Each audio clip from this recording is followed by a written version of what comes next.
Балаға қай жастан бастап күн тәртібі қажет? Балаға күн тәртібі туғаннан бастап керек. Бірақ алдымен бұл ұйқы мен сергектікке икемді ырғақ болады. Ал 10 айдан кейін нақты күн тәртібін енгізуге болады. Яғни ояну мен ұйқыға жату уақытын нақты белгілеуге болады.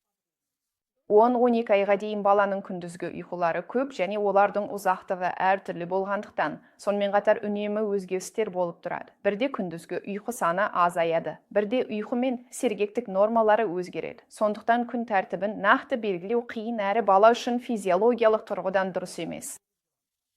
Дегенмен балаңыздың шамамен қай уақытта оянатынын, күндізгі ұйқылар арасындағы сергектік аралықтары қандай екенін, қанша күндізгі ұйқы барын және олардың шамамен қанша уақытқа созылатынын, сондай-ақ түнгі ұйқысы қашан басталатынын білу маңызды.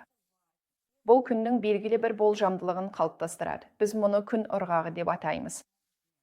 Осы болжамдылықтың болуы баланың жүйке жүйесіне шаршамай толыққанды жұмыс істеуге мүмкіндік береді. Яғни ағзада толыққанды дамуға жеткілікті ресурс болады. Кең таралған пікірге қарамастан, әр балаға бірдей жарайтын жас ерекшеліктеріне сай әмбебап режимге жүру. Әрбір сәби ерекше және өзіне тән ерекшеліктері бар. Және әрбір баланың ұйқы мен сергектікке қатысты өзінің жеке нормасы болады.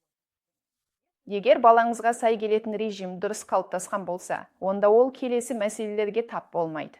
20 минуттан ұзақ ұйықтату, ұйықтарда қарсылық көрсету мен ашулану, түнгі серуендеу, яғни түн ортасында ояу жүру, таңғы 6-ға дейін ерте ояну, қысқа күндізгі ұйқылар, оларды ұзарту мүмкін болмауы, күндізгі ұйқыны бірнеше рет ұзартуды талап ету, мазасыз және үстірт ұйқы.